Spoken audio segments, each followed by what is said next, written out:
different, then you would not find it easy to accept that. You might even have to reject it outright because it's in contradiction with what you find taught in the Quran. And I think that Christians do exactly the same thing. Our criterion of truth is the person of Jesus Christ. And when we find something in the Quran that is in agreement with that, then we rejoice and are happy. If we find something that we find inconsistent with that or in contradiction to who Jesus was, what Jesus taught, then we find ourselves pulling back and saying no. I think we do the same thing, which is it's not only natural, but it's inevitable. It's part of any religious commitment. Where do you find your criteria? Maybe, before again we open it up for everybody, maybe we cannot find the absolute truth.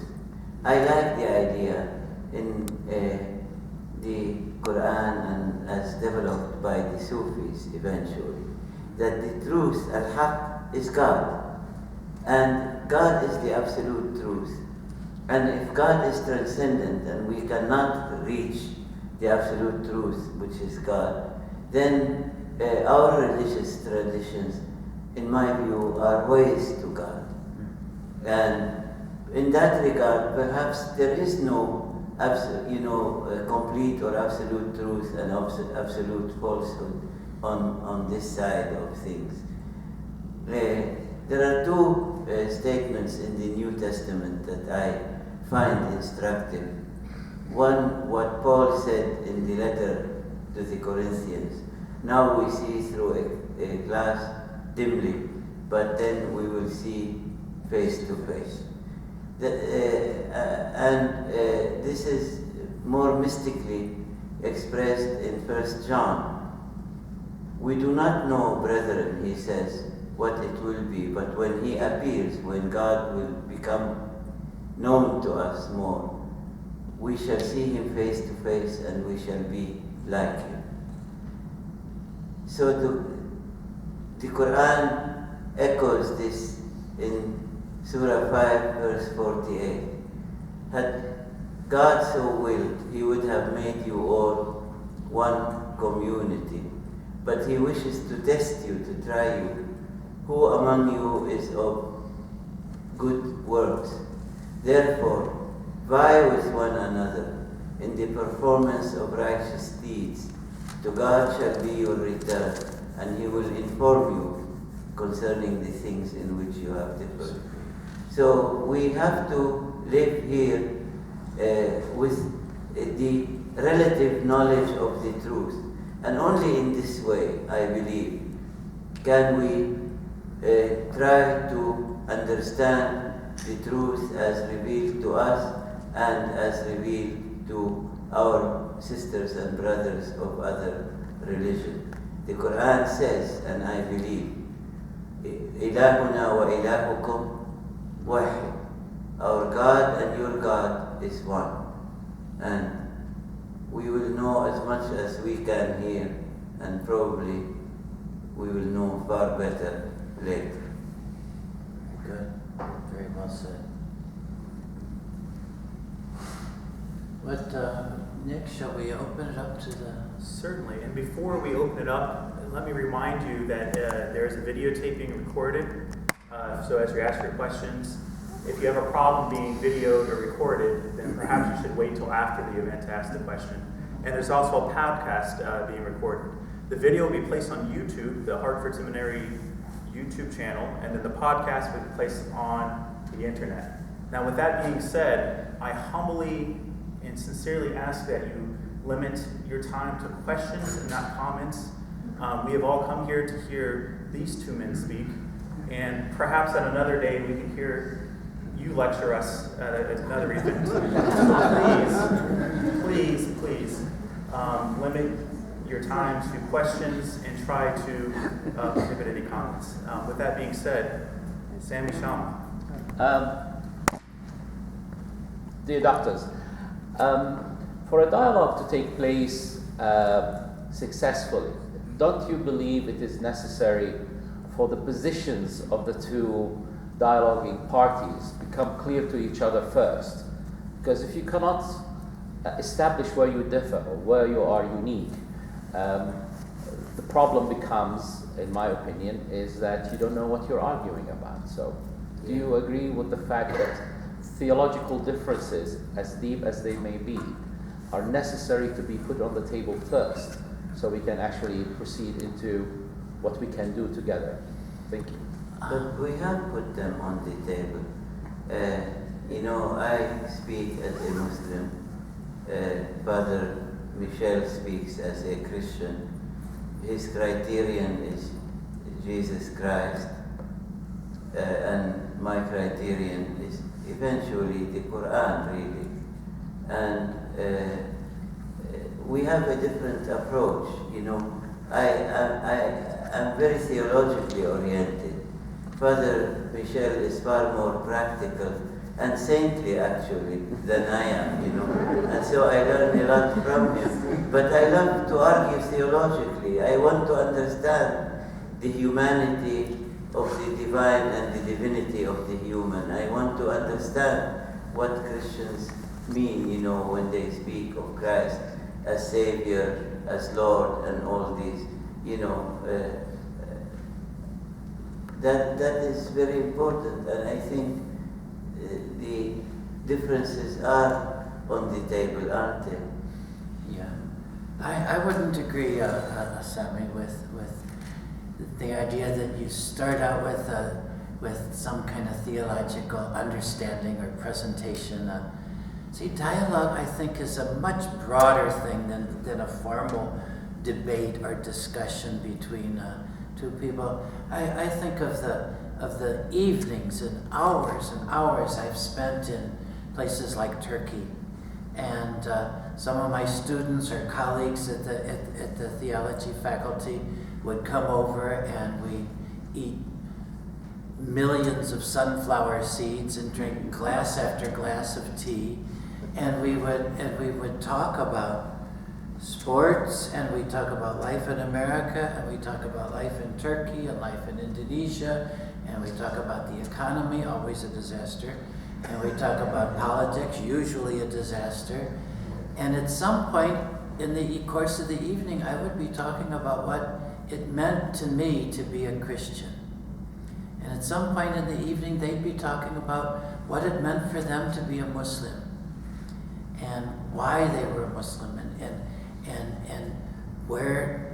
what is the teaching of God that they're responding to.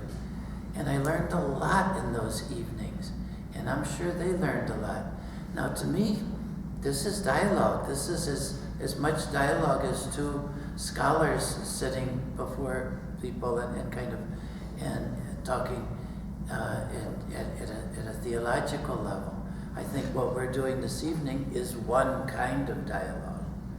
But see, in Pope John Paul II in Redemptive Suffering, he said, dialogue is for every Christian, and every Christian group must be involved in dialogue, although not always in the same way.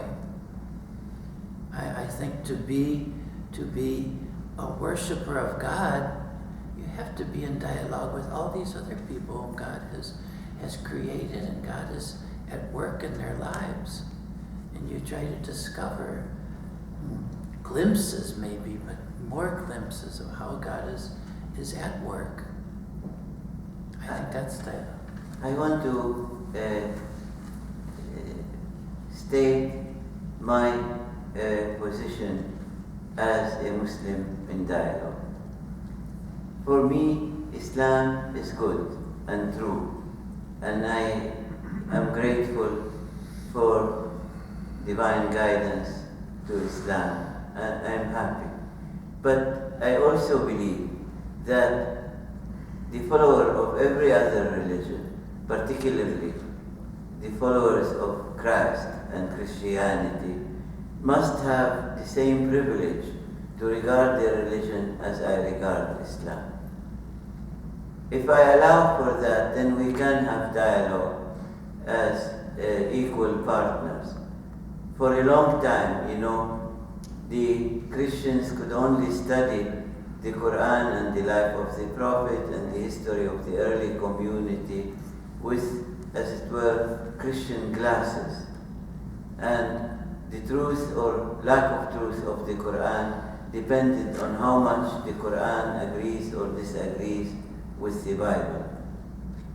I have been arguing now for many years in writing, in dialogue, and in all, is that every religion has to be studied from its own sources on its own.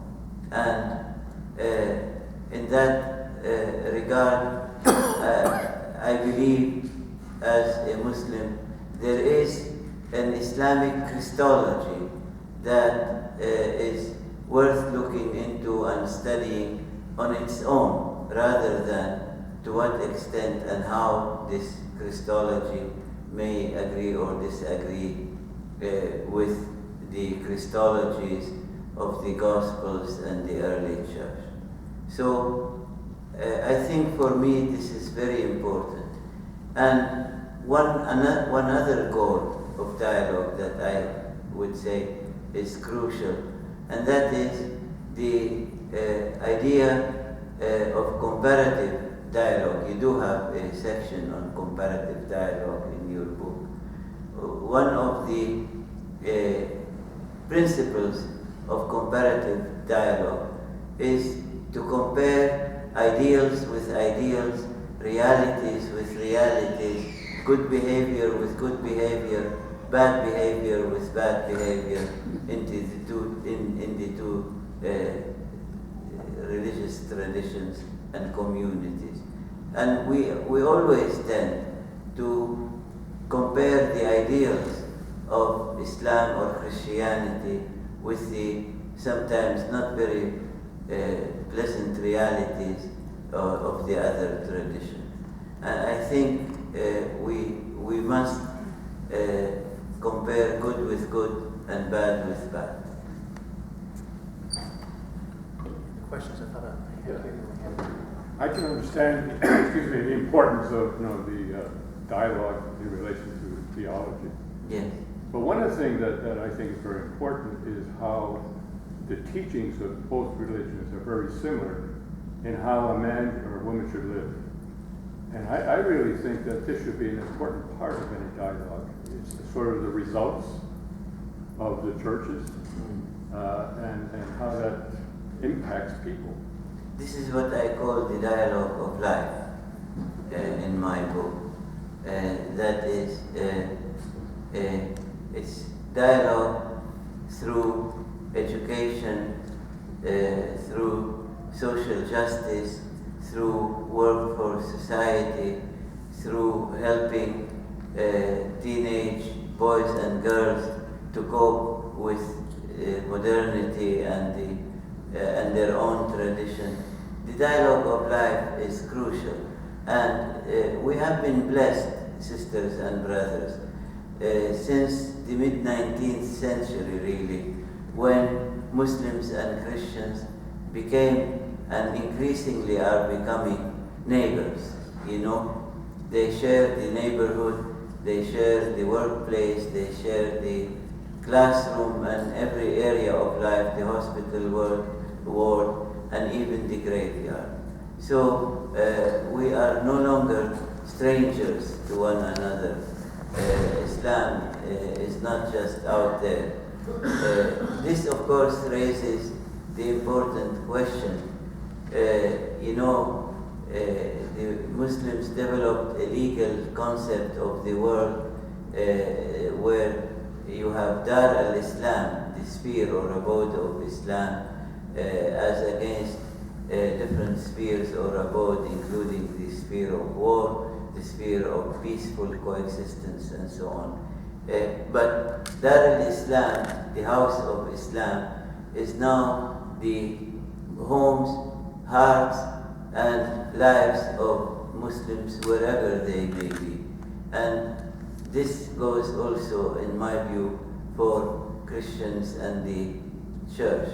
the church, yes, remains the communion of Christians, but the church has to be lived not just in the chapel or church building, but in the daily lives of people. So there are many problems. There is the problem of the Sharia, there is the problem of colonialism, there is the problem of neo-imperialism, globalization, and the list can go on and on. But we must keep trying. Yeah, I just, you mentioned that there is so much that we agree on, and I think we really haven't seen just how much we agree on. I was reading not too long ago the most recent book by Stephen Hawking, who's really one of the best scientists in the world. But in The Grand Design, which I think is his latest book, he says that the world could have and did create itself. There's no need for a creator from outside to create the world. And that the laws of nature are what they are, and they're not subject to being suspended temporarily by a divine person in the form of miracles or in the form of answers to prayers or something like this. Now, when he's talking about free will, he says this is basically an illusion because we don't understand all the various processes and functions that go into even the simplest act, so that we think that we're, well, okay, he's not one of these God bashers. He's a serious scientist. But you look at the kind of universe that you have as this kind of, it becomes sort of this complicated machine that's moving inexorably from the Big Bang to the Big Crunch, and we're all kind of cogs in it. And I think that in our world today, it is so important that Christians and Muslims who believe that all of this is coming from a loving God who is accompanying all of this and calling this somehow to some sort of conclusion, some sort of a finality. That in this basic statement, I think we're offering the world a vision of the universe which is really needed, and it's one that I think we can only do if we do it together. If the world sees Muslims and Christians fighting it out on every little issue, then our witness to this loving God, who is the source and the sustainer and the goal of all of this, I think people are just going to say what you hear so much, that religion is the cause of conflicts and religion is what the problem in society. And I think it's what we do hold in common that is the biggest motivation for us to find a way to understand each other in harmony. We had questions in the back and then in the front, and then I thought I saw a hand this way, but we'll work away from us. So please. We'll try to be brief. Go ahead. Not long ago, some of us sat in the same room and discussed the Dalai Lama's recent book on Beyond Religion. And basically, if I understand that, he's saying, or one of the things he's saying is compassion. It's kind of a universal possibility as he sees it, I think. And then we need to practice that. So, could you say something about, now I'm coming from a Christian viewpoint, I think I understand that's certainly a major theme for Jesus, and it's a big thing to Islam's understanding of compassion, but how would you say, do you agree with that at all? Because that's one of the things that kind of transcends faith tradition differences. It's one of the things that could bring us together as a united humanity. And, what would you each want to do for that? Go ahead.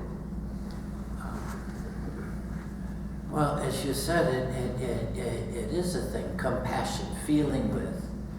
And I think that in modern life, it is so easy to not be feeling with somebody. I was just at our center. We had a documentary film just 2 days ago on women who had acid thrown in their face, usually by their husbands or family members, because they're angry or to punish them or something like this. And I think, we could multiply the instances of people who are really suffering in this world, and how do they find strength and hope to go on if other people are not going to be compassionate? And I think if our modern world, we're so overwhelmed with all of these other things that we've lost compassion. I think we've lost our humanity. Now, both the Qur'an and both the Bible teach strongly that this is a central part of our faith. I wouldn't see that it's any more central to some other religion than to our two religions. In Islam we have and it's in the Quran, there is no community, the Quran says, but that a messenger was sent to it. So the Muslims became rather generous in this regard and limited the number of prophets to only 124,000 prophets from Adam to Muhammad. And one of these prophets was the compassionate Buddha. But Buddhism is a fascinating religious tradition. It developed in so many different directions that in the end it could hardly sustain itself in the face of religions that were far more defined, like Islam and Christianity. And many of the important Islamic centers of learning in the Middle Ages were before Buddhist centers. And so the Dalai Lama, I met him twice actually, and he's a very inspiring man and represents the peace that Buddhism strives for. And I guess many people would resonate to his idea beyond religion, but it seems to me, for good or ill, religion continues to be very important and very relevant in our lives. And probably religion does play an important role if it can help us. I was going to say make us, but maybe that's too much. Help us see the moral consequences of what we do. Science has gone too far for morality to catch up with science. We can make now weapons that can destroy the whole world, and a number of countries have such capacity. It's dangerous. We need something to make us aware of our moral being, of our human worth, and religion in that regard continues to be, in my view, important. The great rival to religion was Marxism. Marxism, some people saw it as the fourth prophetic religion after Judaism, Christianity, and Islam, and then Marxism. But as a system, Marxism has collapsed more or less. And so religion still stands and seems to be strong. And to the extent that religion is a human phenomenon, it would have, both the positive and negative, but I think it still plays an important role in our lives. I think that the idea of beyond religion, there is something to it. You think that the earliest evidence of humans on Earth seems to be like 4.5 million years ago. Well, most of our religious thinking and religions that we know have really only become strong in the last several thousand years. 1,400 years ago for Muhammad, 2,000 years ago for Jesus, the Buddha, 2,500 years or whatever it was ago, 4.5 million years. God has been at work in the lives of humans. Grace has been present for 4.5 million years. And I think that from our Christian perspective, we say this has been the work of the Spirit, God's Spirit, all this time at work in people's lives, teaching people. And in the Islamic tradition, you have these almost numberless prophets who have been sent, most of whose names we don't even know. But I think it's all evidence that we have to expand our horizons of what God has been doing and is still doing in our world.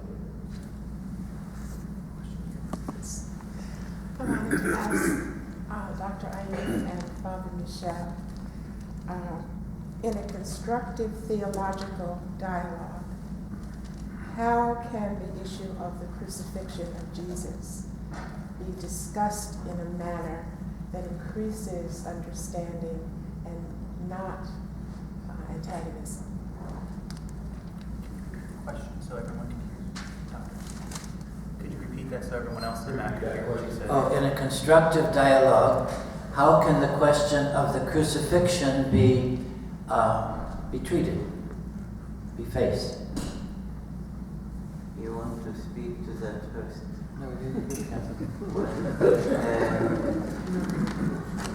The crucifixion is an important issue. I actually wrote a long article on it, and following my article there were a number of other things. For me, as a Muslim, the crucifixion is a historical issue that is difficult to eventually decide. The Qur'an is not interested in the crucifixion but in itself. Rather, the Qur'an is interested in God's will and God's power and God's intervention in history to not allow the people who thought they could extinguish the light of God with the breath of their own mouths to do so. Did Jesus though die on the cross? Perhaps Jesus died on the cross, I do not know. But was really Jesus, as it were, erased completely from human consciousness, from the world, from being? No.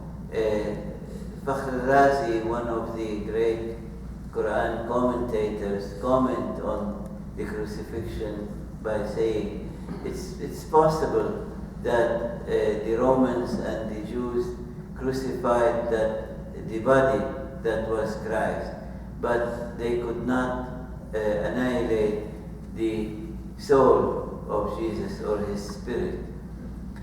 For me, one of the deep lessons of the crucifixion is when Jesus, who is divine, who is the Logos, according to Christian belief, in the end cries in agony and total abandonment, my God, why have you forsaken me? He was quoting one of the Psalms, of course.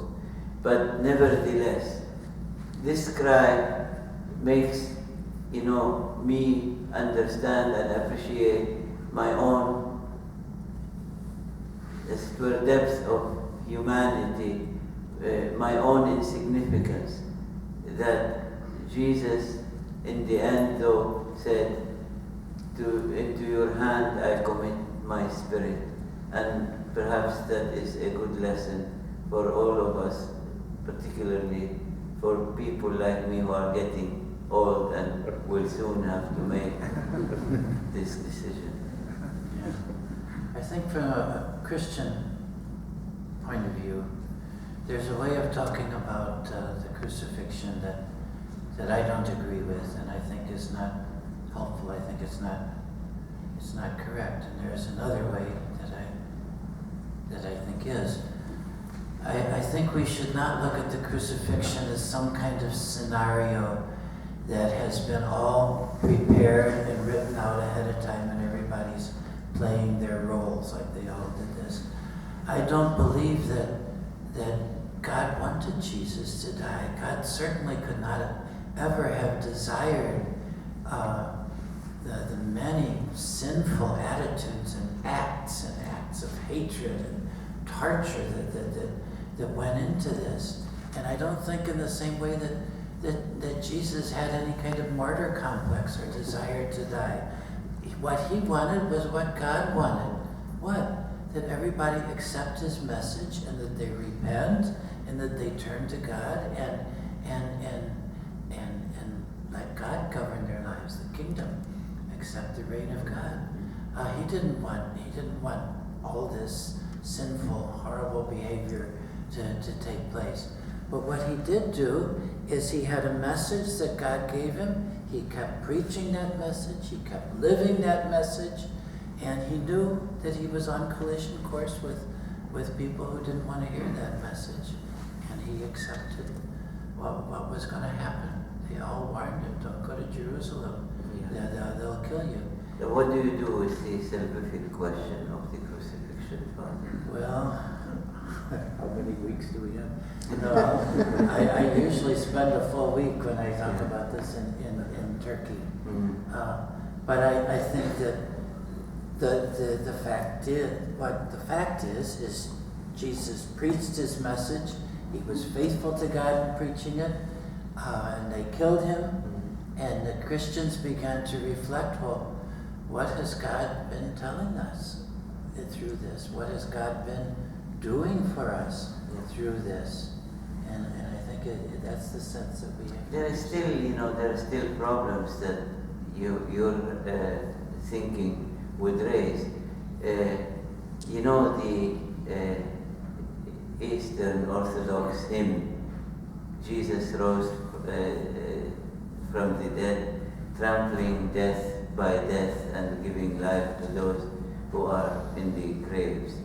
If we read the New Testament, particularly the writings of Paul, that the crucifixion is something that has been planned from the beginning of creation.